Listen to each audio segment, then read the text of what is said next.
Nima qilyapsan? Tuxum pishiryapman. Nima qilasan uy safida undan ko'ra dastavkaga yoki restoranga borib yeymiz. Bu qahrmi yo mehrmi?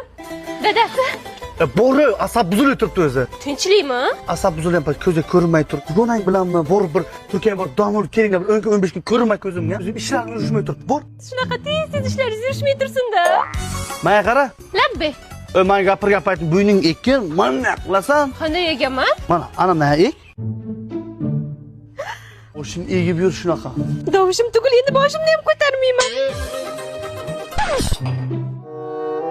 Endi nima qilaman? Nima qilyapsan? Divonni kir qilib qo'ydim. Hozir tozalab qo'yaman. Nima qilyapsan? Haligi dadasi uyda ozgina sharoit yo'q edi, shunga oyimlarni ko'rib kelay degandim. Yomon bir egaysan, o'zing o'ylaysan. Opangga ham ol bir 200 dollar, akangga ol, ukangga ol. Olaman. Rahmat dadasi, rahmat. Rahmat dadasi. Rahmat dadasi, rahmat. Hey, nima bo'lyapti? Dadasi, tushimda siz cheris churshediri bo'lib ketibsiz. Newtonning yangi qonuni. Bunaqa yerlar faqat tushda bo'ladi.